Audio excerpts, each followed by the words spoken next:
pay on these things, popular events. We just have to accept, bring with them the reality that 4G is being. It just goes with the territory. So, a signal area. It's here that you can't stay long, but hopefully you'll get more. Thank you, Bernice, for following. Hopefully you'll get more than a flavour. Picture Grace not bother that sound. It's fantastic. So I mean, obviously there are just now wherever we're looking, folk dressed in this wonderful kind of costumes, and yeah, just hang in because it's not going to be like this. Sure, when this sort of first parade bit's over, I'm going to move out into an area where hopefully better sound. So just stay with it. It's experience. It's live, you know, and the whole.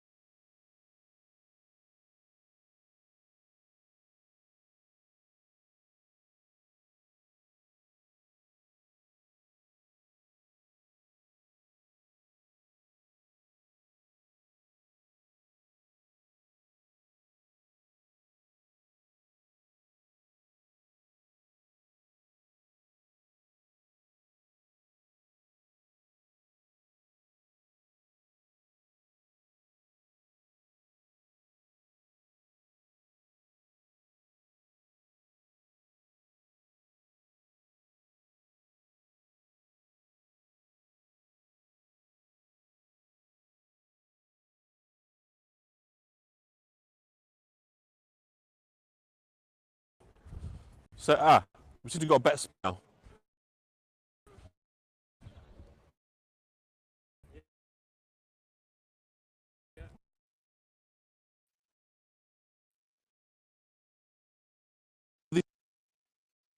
A busy well and its impact.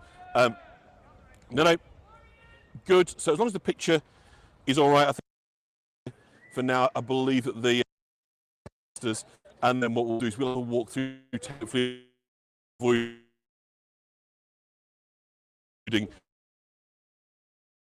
the bulk of the crowds with the Vikings again. So hopefully we'll see their triumphant march into that ancestral home of Coppergate. So do stick with us for that. So it is probably, yeah, absolutely, Jackie, and it's been missing for the last sort of 2 years.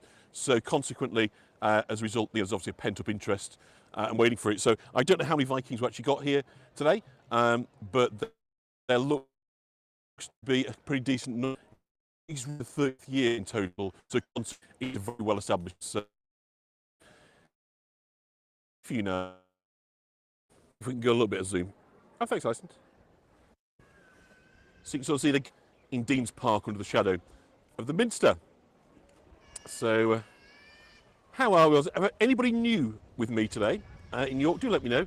Give us a little wave. Anybody new to Heygo? If you're new to Heygo, do let us know.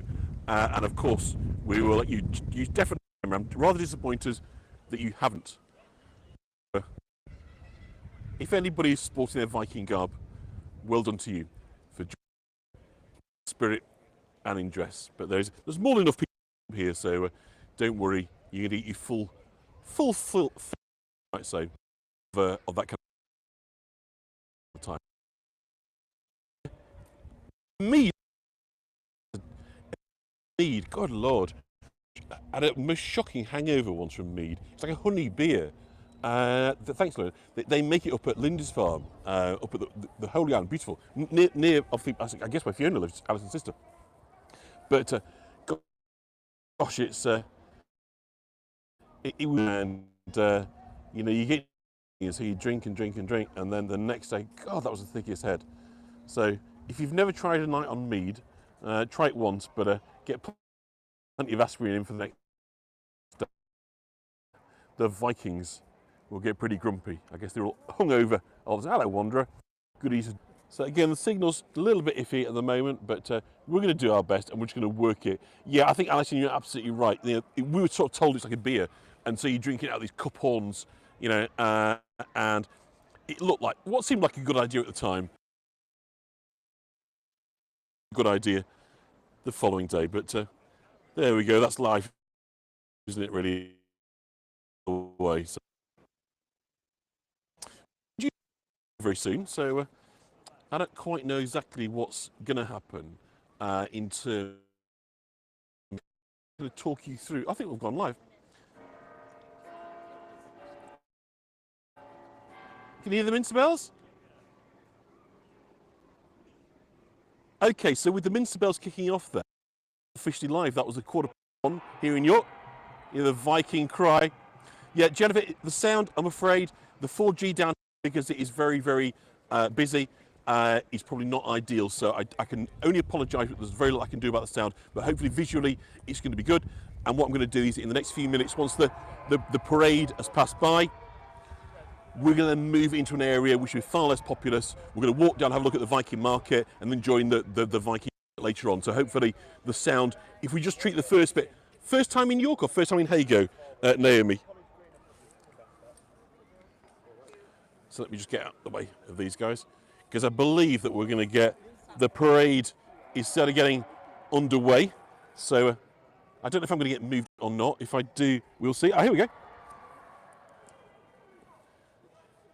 So we'll talk about the Vikings a little bit, but I just want to show you visually first what's kind of going on, because I don't think it needs words other than to say the annual march of the Jorvik Vikings 2022 is now underway. Hopefully you can see me, hopefully you can hear me, and we'll be talking about all things Viking, the links of this mighty city, the roots of Viking links. I don't know, Ginny, I don't know how many here. I mean, often it's well into the hundreds, so we will see, won't we? There's certainly a lot more to come. This looks like it's going to forward advance party. So the answer is, we're going to see. But what's nice as well is there's lots of women, lots of children, everybody kind of gets dressed up. It is very much a kind of family event. And I think what they're doing is they're sort of coming together, if you like, to the official, kind of march. So this is them, if you like, getting into foundation. Absolutely, Viking dogs are very, very welcome, of course. So poochers, so we can see, if I just turn us round through that, I'm just trying to work out the best vantage point, because I'm trying to struggle between, not struggle, but balance between where's a decent 4G signal and what gets visual. As I say, after we've watched this first bit, I'm going to take us through, I'm going to give you the history of Viking York, history of Jorvik, how we kind of came across and found out all about our wonderful neighbours, to how this, if you like, this festival came to being. The festival is running in its 37th year now. And so what we're going to do first is we're going to watch the Vikings coming out of the park, look through York, and show you lots and lots of images of things that have been found here. We're going to talk about the history of Jorvik. We're going to talk about the conquests and the Vikings and the emergence of the nation of England, if you like, that could only be formed from prizing off the grasp of the Vikings. So it's a very, very important part of our history here in Northern England. And I'm getting poor signals, so again, I'm just going to move back because it's just a number of people. And hopefully they will be on the move very, very soon. But let me just move across to where hopefully I can get a decent signal, because I know that they're going to be coming out of this gate here. And we can start. So hi everybody that's just kind of joined. We are in the Dean's Park, so we're kind of sat just behind York Minster. And we're here for traditional kick of the York, the march.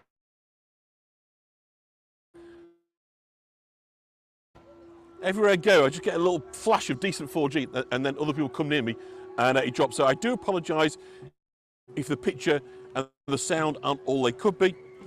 In a few minutes' time, hopefully, it's going to be a lot better. But at the moment, we are just in a position whereby I'm trying to keep out the way, but at the same time give you the best possible view of what's kind of going on, as these guys are now coming to formation to start the annual march through Jorvik. So I'm going to keep the talking to a minimum.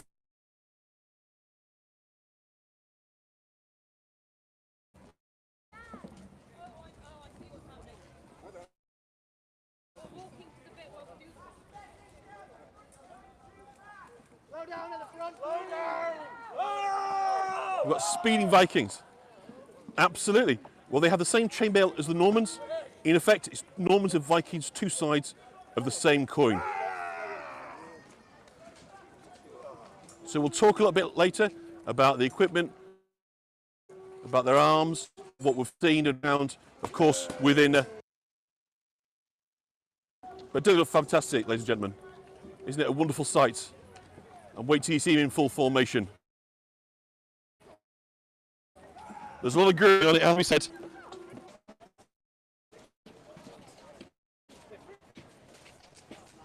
He's in display, so they're getting into the formation.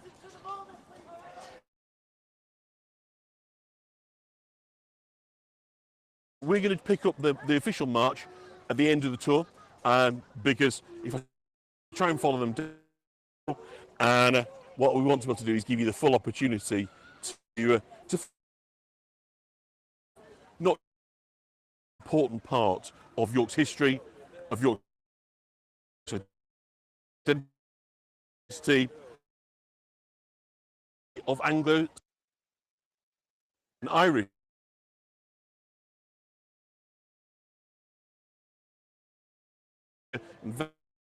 To dress up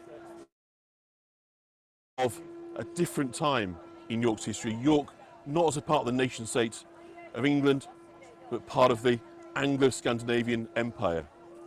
Are they regular people, volunteer? I think that they're reenactment people. So obviously you get people get involved in all sorts of reenactments. We have a lot of Civil War people, medieval War of the Roses reenactment. Some people come and fight the Battle of Hastings on a weekend. You know, it's just one of those wonderfully, and thank you, Christine, isn't it? Yeah, it's one of those wonderfully English idiosyncratic things to do, isn't it? Is to dress up.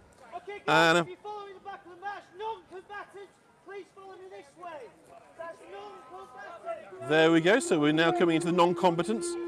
So the camp followers, the craftsmen, the arrow makers, the weavers, the warriors to the front, non-combatants to the rear for protection. There you go, MB's Confederate reenactor. So there we go. You know, as I say, wherever you are, there is always a demand, isn't there, to kind of look to recreate history, to look to play your part in ensuring that the stories are understood, that they're not lost. So I think that's the bulk of the Vikings. So what I'm going to do is I'm going to not follow them, and we're going to pick up the tour later on, because what I want to do, absolutely don't wait, hold on. What I want to do is basically talk you through the Viking story. So that by the end of this story, by the end of the tour, when hopefully we're going to go down to Coppergate and we're going to watch the triumphant arrival of the Vikings, you'll have a full kind of understanding of why this happens each year. But this is, yes, of course, it's dressing up, and everybody gets fun, and there'll be a lot of drinking going on, and it'll be fun. But I want to tell you, and I want to tell you about my story as well, because I think that as with all these things, where it connects with us individuals, I think that's where it becomes kind of most interesting. And for me, it's interesting because obviously this weekend we're about to start with the Jubilee celebrations, right? So wherever you are in the UK, possibly, hi from sunny South Africa, possibly even parts of the Commonwealth may be celebrating, I'm not entirely sure. But there's going to be a big focus on celebrating the Jubilee. And for me, this story, or the story of this tour, starts with the Silver Jubilee in 1977, which incredibly, right, is 45 years ago. I'm going to say that again. I can't believe that I can remember things that are happening 45 years ago. But hi Tish, the thing that I remember most about that summer of 1977, the Jubilee, was we got given loads of stuff. There was loads of parties, thank you Judy, and there's a free stuff for kids, which is fantastic. And I remember one particular thing was, I don't know if anybody else can remember this, right? I'd be really amazed, but I know there's a lot of English here. Does anybody remember the Weetabix, right? Kings and Queens poster you could send off for and get it for free. For those that don't know or can't remember or just think, what on earth is he talking about?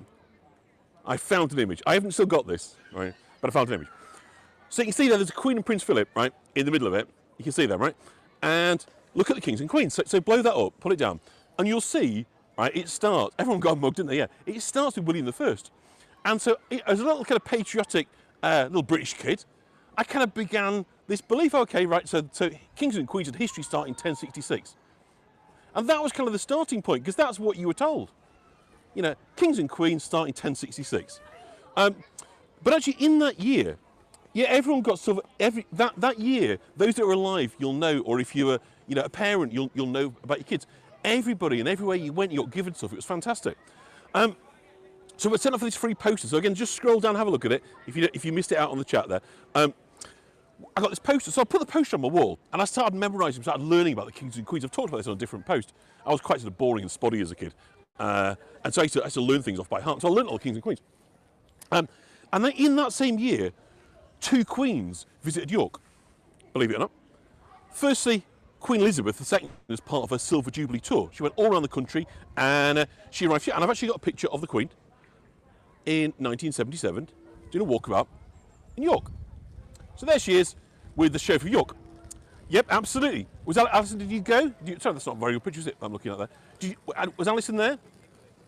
Do give us your kind of answers to that. So I'm sure many of you remember it wasn't just York. She did pretty much a nationwide tour. She went all over the place. You in Newcastle. Did she come to Newcastle as well? I dare say, because it was pretty much a kind of national tour. But actually, she wasn't the only queen that visited that year, because Queen Margaretha of Denmark. Have we got any Danes on today, by the way? Just do let me know, give me a shout out, because today is your day. This is our celebration with the links to the people of York and the people of Denmark. So if there's any Danes on, do give us a shout out, because this tour is most definitely dedicated to you. Fantastic, Jenny's a quarter. Fantastic. Do you know which quarter, Jenny? is that Head and Shoulders?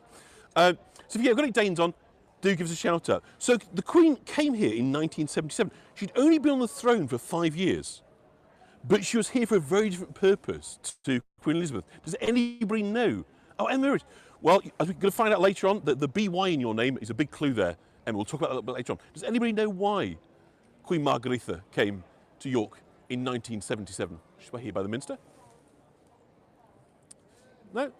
Well, the story starts in 1972, and that's the year that the Queen of Denmark takes to the throne. And in this year of 1972, we started the first formal organised digs for Viking artefacts here in York. Now let me show you York's most famous Viking artefact, just to kind of get you in the mood for what you're going to see today. I'll show you 3 images of this. It's on the way, it's not quite ready yet. So let me show you. Here's 3 images of York's most famous Viking find. This is called the York helmet. It is a staggeringly good piece of Roman find. So we talked about chainmail earlier. You can see the chainmail at the neck, at the back to protect against sword swipes and axes. You can see the ear flaps. So it's a full, brilliant John F. directly descended. It is, astonishingly good quality piece. This is what we're now used to. This is what's in the Jorvik Viking Centre. Look at the work. Scroll down, ignore the chat room, just look at those pictures. Look at the workings, the toolings, the artistry that's gone into making this helmet. This is now what people associate with York. But back in 1972, they didn't. Up until 1972, the Viking artefacts that we found were accidental, in roadworks, in digging, in construction. But in 1970, an archaeological dig led by Richard Hall and Peter Addiman of the new founded Archaeological Trust began to change that. I'm going to put a picture on these, because these guys are 2 heroes of mine. Both taught at the University of York while I was there. So on the left-hand side, you've got Professor Richard Hall. On the right-hand side, Peter Addiman. And they are stood at the top of Coppergate, just prior to the beginning of the famous Coppergate dig in the 1970s. So I say up to this point, everything that had been found, I'm just going to move a little bit because the signal's not great, was, everything that had been found up to this point was by accident. But what they did was they put some small trenches below Lloyd's Bank in pavement. John F. Brilliant, directly descended. Oh, really, from Normans, from 1066 and beyond. That's brilliant, John. Well done. It's always lovely to be able to establish lineage with that degree of certainty. It's often very hard, so it's brilliant that you're able to. So well done you. That's what accolade that is. But of course, if you think about it, we're all descended, aren't we? We wouldn't be here. The difference is that most of us have families that created records that enabled us to be able to demonstrate how our lineage works, our family trees, and who came before us. But all of us, one way or other, are descended, because otherwise we wouldn't be here, would we? I mean, that makes sense, right? So anyway, small trenches were dug in pavement to be excavated. They started the first dig, and what they found was 3 new, exciting, important facts about York. Okay, so this was, if you like, the result of the first experimental digs in 1972. The first thing they found was in this area of York, there's up to 9 metres of archaeological layers, which mostly date from the Viking Age. So you've got 9 metres to dig through. This great depth is hugely unusual. Do not mistake this for normal. This is utterly exceptional. There are almost no places on the planet where you can dig down and sift through 9 metres of Viking remains, detritus, buildings, left behinds. So the fact that they were onto a treasure trove was kind of apparent from pretty early on. The second is that it's not just the case we've got 9 metres of earth, it's the conditions. So these layers are both moist and peaty, which means that organic remains were preserved. Most of this was waterlogged. York sits pretty much at sea level. Those will know, have been, I'm sure you'll know. So consequently, what you had, why was the current city built on 9 metres? Which not so much it was built on 9 metres, is that that's the period of settlement of remains, of rubbish. You think about when people are living, Jennifer, particularly before, waste disposal that we've got today, you've got things like ash from fires, haven't you? You've got craft waste, you've got antlers and horns and hoof, you've got bones, you've got human waste, you've got animal waste, you've got nature dumping its leaves. So consequently, what happens over time is you get this gradual build-up of, I'm going to call it detritus, but of course within that there's obviously some valuable stuff as well. But because of the biological conditions, the lack of anaerobic bacteria because it was underwater meant that organic remains were preserved. So things like timber, textiles, clothing, leather shoes, things that mostly rot away in different places were wonderfully preserved. So this is why it's really special. And the third thing that they discovered was that in this preservation, they were able to find things that just brought the Vikings to life. Things like seeds, insect remains, plants, animal bones, human parasite eggs, pollen. And this gives evidence about diets, about nutrition, about health, about well-being, about genetics. So the countryside, what was growing here, all these kind of factors. So what this beginning was to do was to begin to, if you like, create 3D Vikings. We understood, of course, about the history, about the Norse sagas, we understood about the people. But for the first time, we start to understand them about humans. Genetic tests are popular, says Diana L. Neanderthal Viking. Yeah, I mean, to some degree, obviously, Neanderthals are widely felt to have kind of died out, aren't they? So that's the Homo sapiens are believed to have obviously replaced them as a kind of success story of the humans. But absolutely, if we're here, we've got some connection to the peoples of the past. I mean, that's just absolutely goes without saying. So, armed with this kind of knowledge,